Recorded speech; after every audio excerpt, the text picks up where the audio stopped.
Bonjour les élèves de seconde.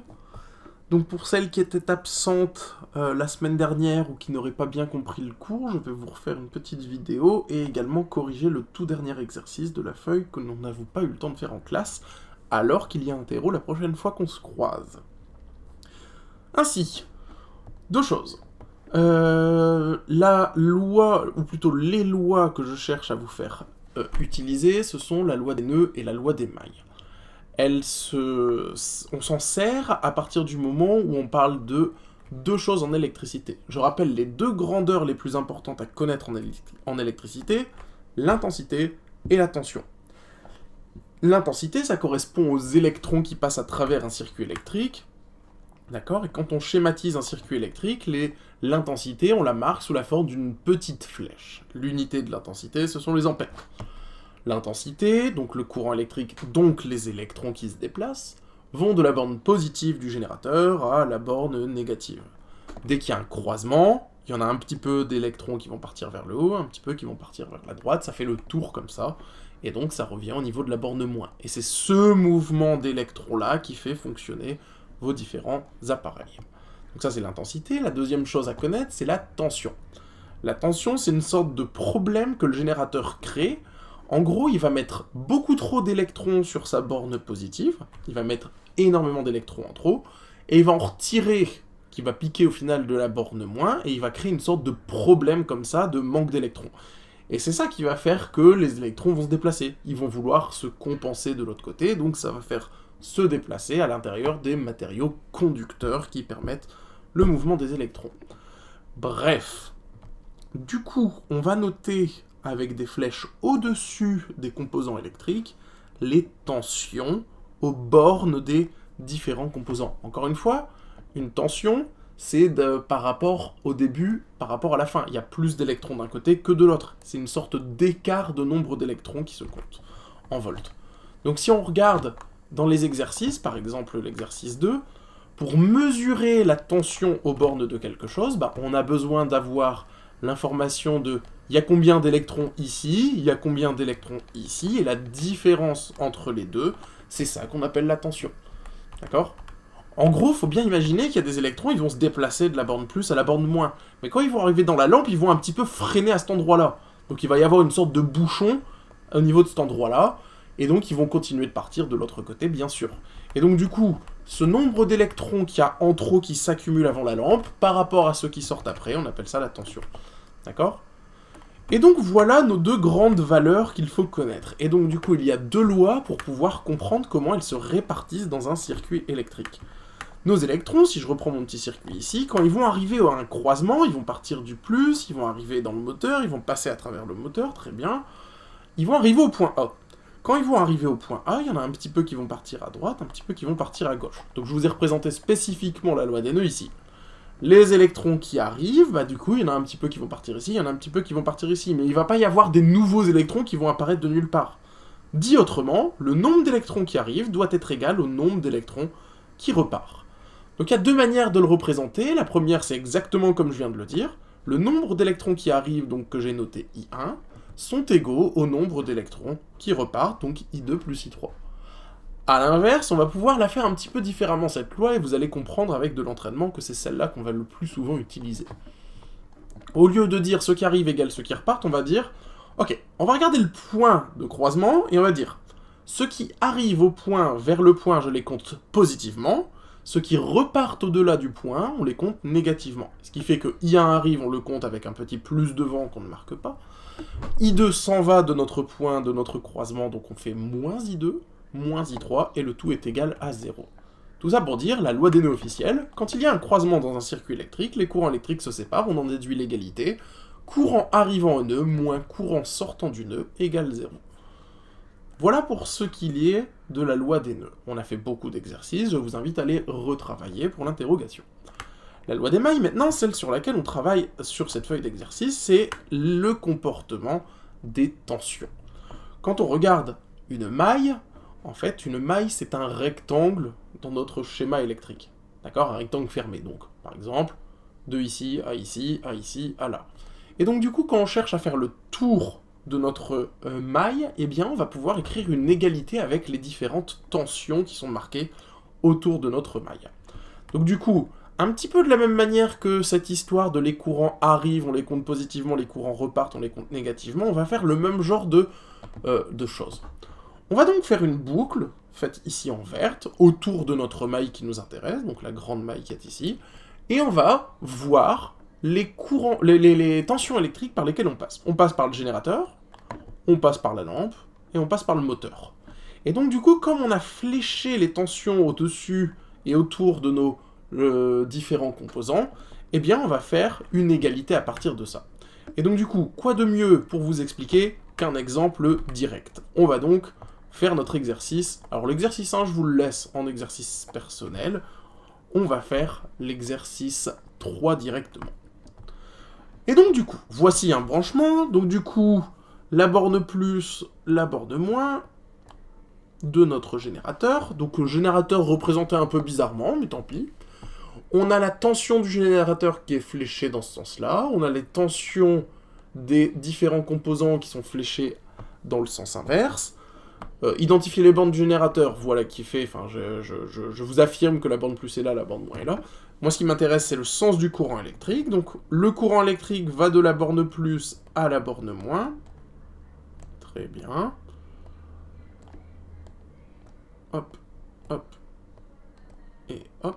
D'accord, on peut représenter le courant électrique comme ça, on pourrait le nommer I, et je rappelle, une petite caractéristique du courant électrique, les électrons qui se déplacent, ce sont les mêmes ici, ici, ici, ici, ici, etc., etc.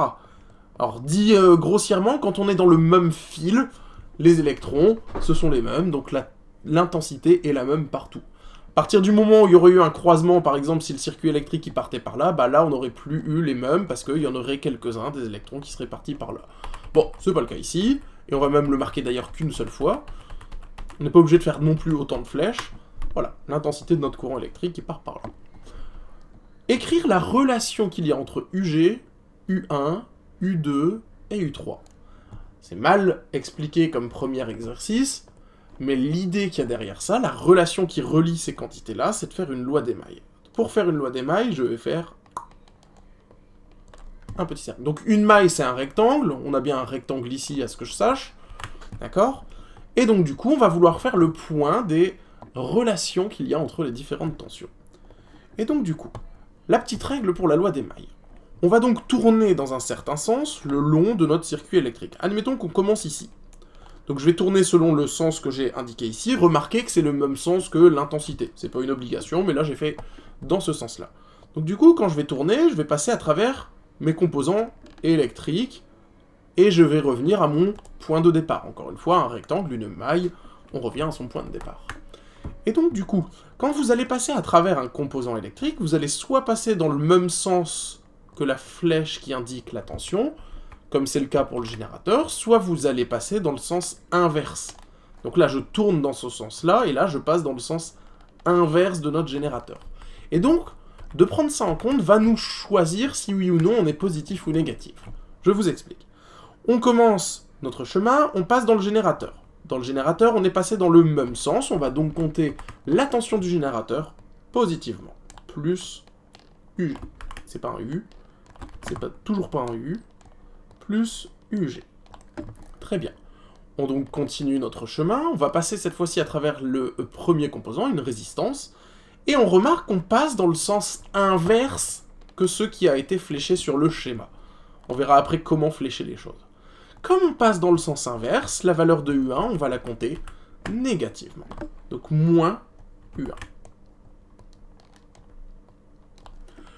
On continue notre chemin, donc on tourne, on passe cette fois-ci dans la lampe, et donc du coup on passe dans le sens inverse de la flèche. Nous on est passé dans ce sens-là, la flèche est fléchée dans ce sens-là, on va compter U2 négativement également. Moins U2. On finit notre tour, parce qu'on n'est pas revenu au départ. On passe cette fois-ci dans U3, et on passe toujours dans le mauvais sens, parce que nous on se déplace dans ce sens-là, la flèche est fléchée dans l'autre sens. On va compter U3 négativement. Moins U3.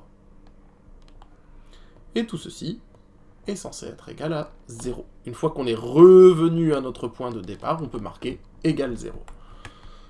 Voilà ce que c'est que la loi d'émail. La loi d'émail, c'est créer cette égalité-là. Loi d'émail,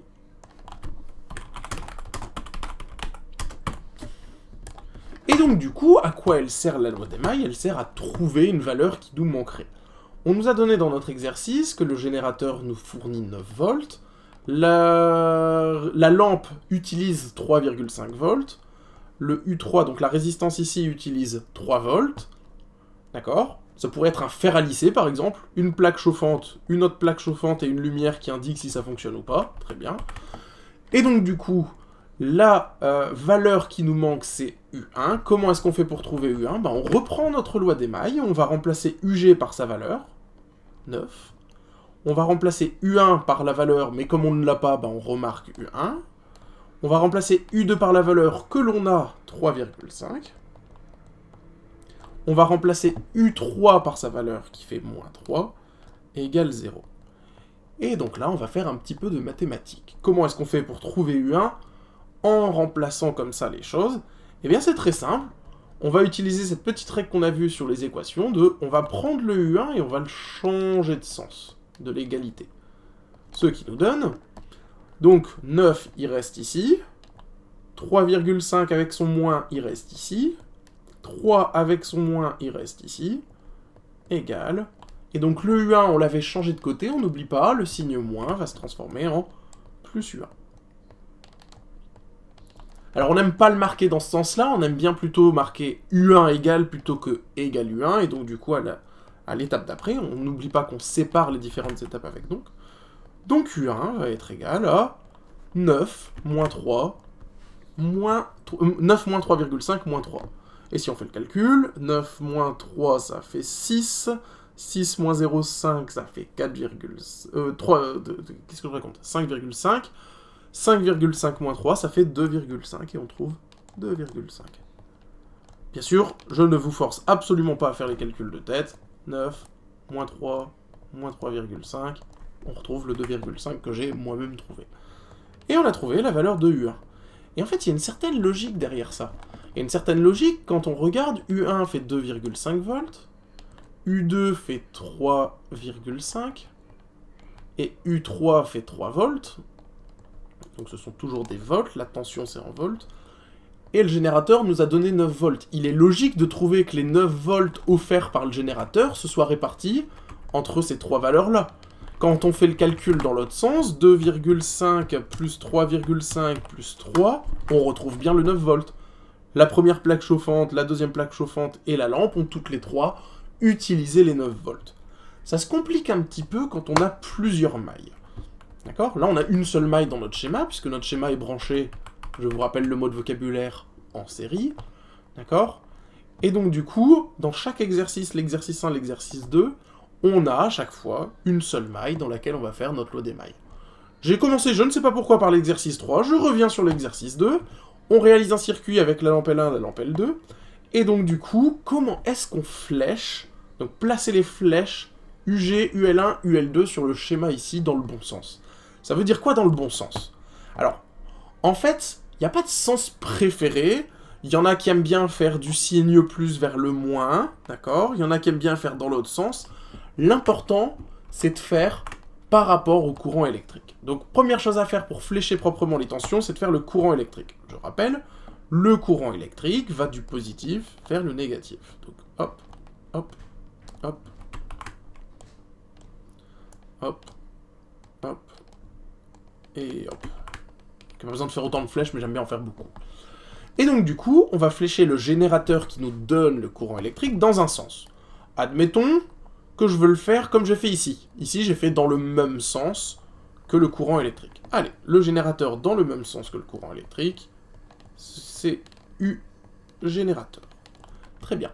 Le générateur donne le courant électrique, on le flèche dans un sens. Les lampes, les résistances, les moteurs, etc. reçoivent le courant électrique, on le fait donc dans le sens inverse. Si on a fléché UG dans le sens du courant électrique, on va flécher la lampe 1 et la lampe 2 dans le sens inverse du courant électrique. D'accord? Donc le courant électrique va dans ce sens-là, on flèche donc dans l'autre sens. J'aime pas ma première flèche, je refais. C'est plus joli. Donc UL1 et UL2.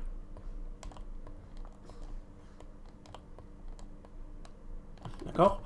Donc on flèche dans le sens inverse. Et là, il y en a qui vont me dire, mais monsieur, vous avez fléché dans le même sens. Ils vont toutes les deux vers la gauche.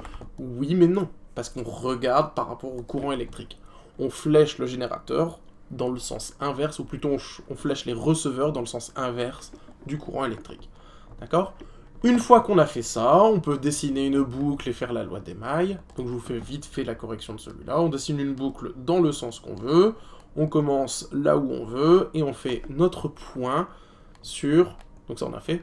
On fait notre point sur la loi des mailles. Donc du coup, on va tourner dans ce sens-là, vu que c'est moi qui l'ai dit avec ma petite boucle au centre. Et en tournant dans ce sens-là, va-t-on passer dans le bon sens au niveau du générateur ? Oui. Donc au niveau du générateur, on passe dans le bon sens, plus sujet. On va monter, on va passer à travers la lampe L1, et cette fois-ci, on passe dans ce sens-là. Et en passant dans ce sens-là, c'est le mauvais sens par rapport à ce qu'on a fléché précédemment, donc on va devoir marquer moins UL1. De la même manière, on passe cette fois-ci dans la lampe numéro 2, et en passant dans la lampe numéro 2, on est passé dans ce sens-là, puisqu'encore une fois, on tourne comme ça. En passant dans la lampe numéro 2, on est passé dans le sens inverse. On va donc, pour notre loi des mailles, marquer moins UL2. Très bien. Et on revient à notre point de départ, égale 0. D'accord ? Et donc, du coup, en déduire la valeur proposée par le voltmètre V2. Donc, le voltmètre qui est branché, les voltmètres sont branchés en dérivation. Le voltmètre qui est branché ici, qu'est-ce qu'il va afficher ? Alors, on va peut-être lire l'énoncé à un moment. On réalise le circuit suivant, où L1 et L2 sont deux lampes différentes. La tension nominale L1 est de 1,5 V, la tension nominale de L2 est 2,5 V. Pourtant, quand on regarde, la tension UG est de 3,6 V, très bien, le voltmètre V1 indique 1,1 V. Si le voltmètre indique 1,1 V, il ne peut pas afficher, ça veut dire que la lampe L1, elle ne reçoit pas 1,5 V. Petit mot de vocabulaire, ce qu'on appelle la tension nominale. La tension nominale, c'est la tension à laquelle l'appareil est censé fonctionner. Dit autrement, cette petite lampe L1, sur son emballage, il est indiqué qu'il faut utiliser cette lampe-là avec 1,5 V. Conclusion, est-ce qu'on peut la brancher à du 230 V ? Bien sûr que non. Est-ce qu'elle va toujours avoir pile poil 1,5 V qui passe à travers elle ? Bien sûr que non. Ce qu'on appelle la tension nominale, c'est la tension qu'on souhaiterait qu'elle reçoive pour fonctionner normalement. La lampe L2 devrait fonctionner normalement si elle reçoit 2,5 V. Et bien sûr, chaque appareil électrique a ses petites caractéristiques à respecter. Tout ça pour dire, on connaît que le générateur nous donne 3,6 V, et on sait que la lampe numéro 1, elle va pas utiliser 1,5 V, elle va en utiliser un petit peu moins. Elle va utiliser 1,1 V. Ce qui fait qu'on va pouvoir remplacer dans notre égalité de la loi des mailles, la valeur de UG par 3,6 V, la valeur de UL1 par 1,1 V, et on va vouloir en déduire ce qu'affiche le voltmètre V2 par le calcul, et on se rend compte que, au final, on va prendre UL2, on va le changer de côté, et ça va nous donner 3,6 moins 1,1 égale UL2. Et donc du coup, UL2 est égal, donc on fait le calcul 3,6 moins 1,1. Je ne vous force pas à savoir faire ces choses-là de tête, donc du coup n'hésitez pas à prendre une calculatrice, mais je vous assure que ça fait 2,5 volts. Est-ce que du coup la lampe L2 elle fonctionne comme prévu? Donc les lampes fonctionnent-elles normalement? Je ne vais pas écrire la phrase réponse, mais en théorie il faudrait. La lampe L1 fonctionne en dessous de ce qui est prévu, mais la lampe L2 fonctionne normalement. Dit autrement, la lampe L1, elle va pas briller beaucoup par rapport à la lampe L2. D'accord? Donc je vous laisse travailler l'exercice 1 pour vous entraîner là juste maintenant. Mettez pause et cherchez à le faire, vous allez voir c'est pas très compliqué. Donc on fait une boucle, on flèche proprement le générateur dans le sens du courant électrique ou pas, la lampe dans le sens inverse de ce qu'on a fait pour le générateur. On fait notre loi des mailles, il n'y a que deux choses à écrire, et on calcule ce qui nous manque, et vous allez voir c'est très simple. Alors, du coup je vous disais, il y a exercice 4. Donc l'exercice 4, il y a un exercice où vous devez faire vous-même le schéma électrique et en déduire, je vous laisse le faire, et on va passer à l'exercice qui s'appelle un petit peu de tout, qui est au final notre exercice de révision. Donc dans notre exercice de révision, on doit faire la loi sans E des nœuds. Hop. On efface le E. Et donc on doit faire la loi des nœuds, ce qui n'est pas la même que la loi des mailles, au niveau du point C. Petit rappel, je vous l'ai montré tout à l'heure, la loi des nœuds, c'est cette fameuse loi du le courant électrique arrive à un endroit et il se sépare en deux.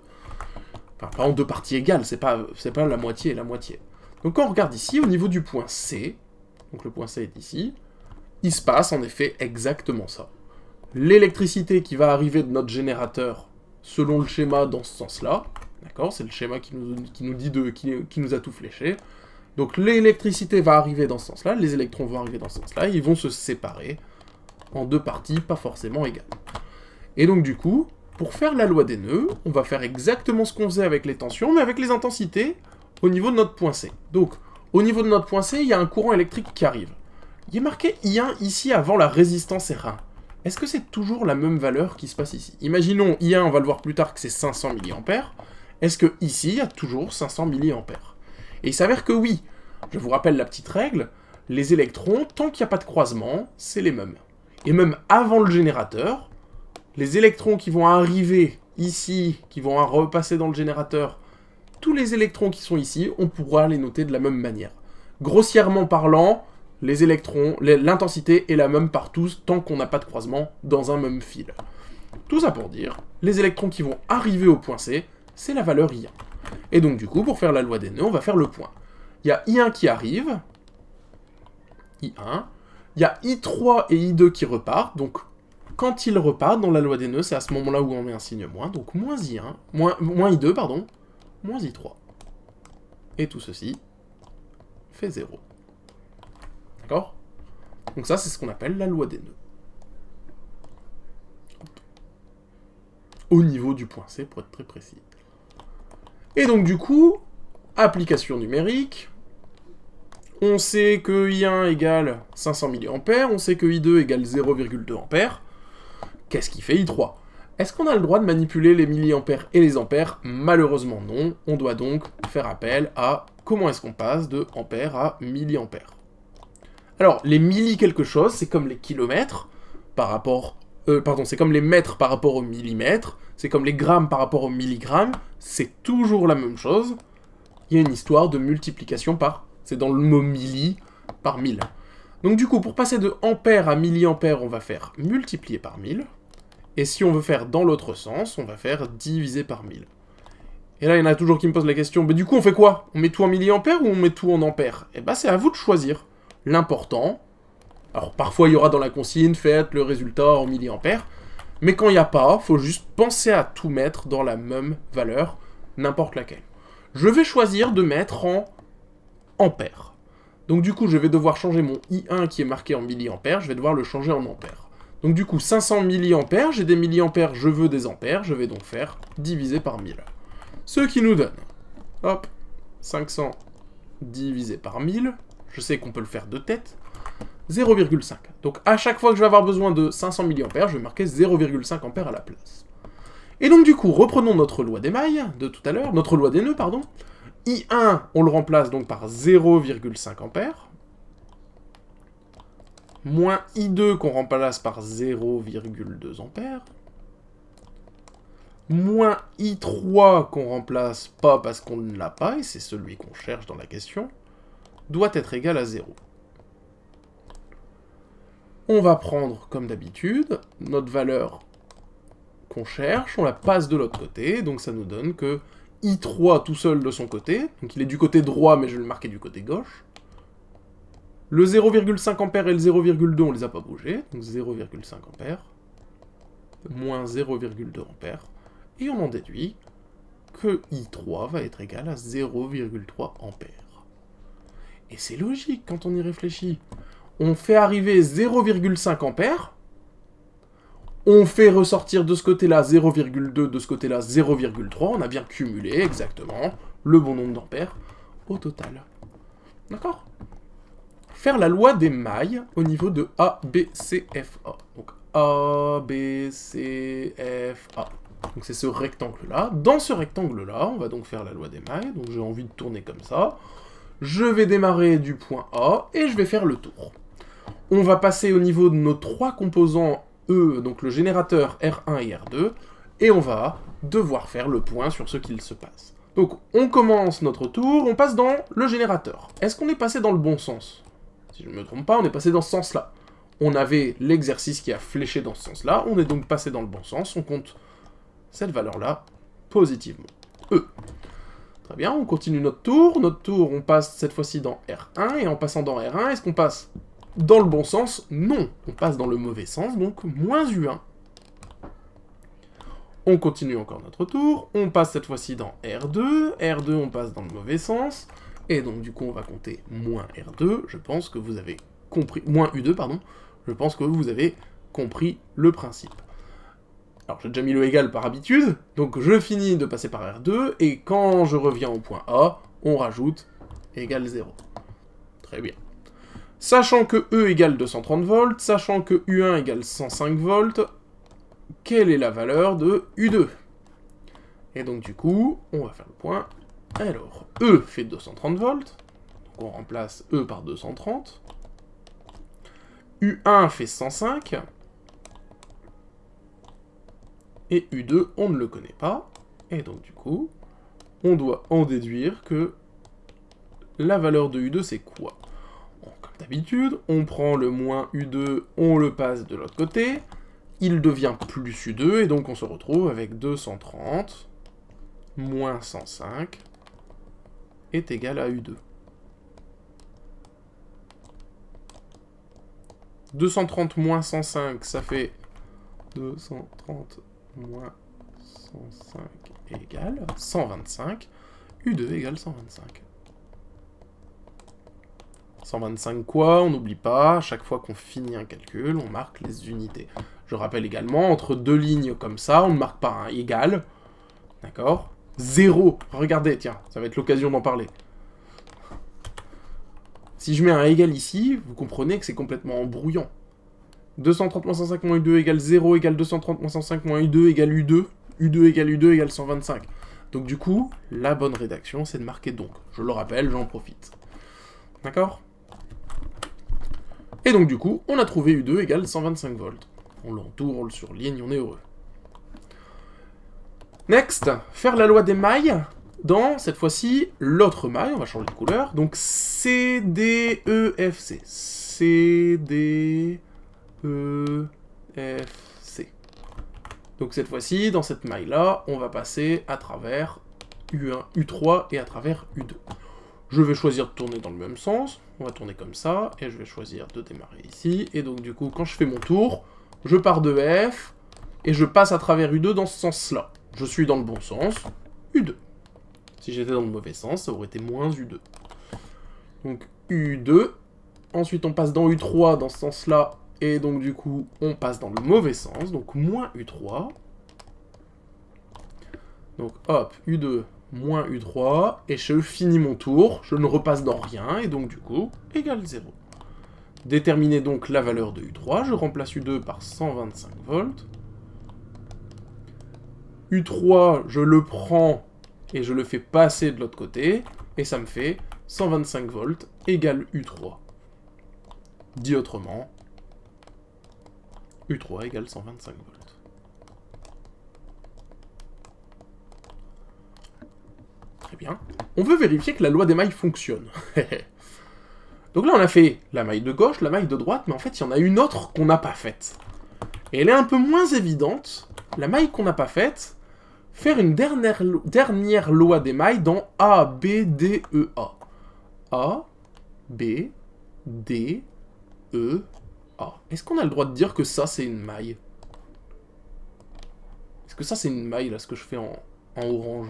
Eh bien, il s'avère que oui. On peut ignorer complètement l'existence de ce trait au milieu et faire la loi des mailles dans ce grand rectangle-là. Donc on va ignorer U2 et on va faire la loi des mailles comme ceci. On démarre en A. Et donc du coup, je démarre mon tour. Je passe par le générateur dans le bon sens. On le comptera positif. Je passe dans la résistance numéro 1 dans le mauvais sens. Je passe dans la résistance numéro 3 dans le mauvais sens. Et en finissant mon tour, je ne croise plus personne. Ce qui fait d'un coup que E, dans le bon sens, moins U1, par lequel on est passé dans le mauvais sens, moins U3 dans lequel on est passé dans le mauvais sens, Et bien sûr, on n'est jamais passé, dans cette maille que j'ai dessinée en orange, on n'est jamais passé par U2. Donc il n'y a pas besoin d'en parler. On revient au départ, ça fait égal 0. Et donc vérifier que la loi des mailles soit vérifiée, vérifier qu'on a le droit de faire ce que je viens de faire, et on va vérifier que si je remplace E par 230 volts, U1 par 105 volts et U3 par 125 volts, on va vérifier qu'on retombe bien sur 0. Donc est-ce que 230 moins 105 moins et U3, ça nous fait... Je l'ai mis où? Là. 125 volts. Est-ce que ça, si je fais le calcul, ça fait bien 0? C'est pas ça. 230 moins 105 moins 125, ça nous fait 0. La loi des mailles est vérifiée. La loi des mailles fonctionne. Et voilà qui conclut cet exercice avec les deux lois. Loi des nœuds, loi des mailles. Et l'exercice 6, c'est exactement le même. Je le mets dans une autre vidéo, l'exercice 6, parce que ceux qui ont suivi jusque-là n'ont que besoin de la correction. Donc je vous donne 2 liens. Bonne fin de journée à tous.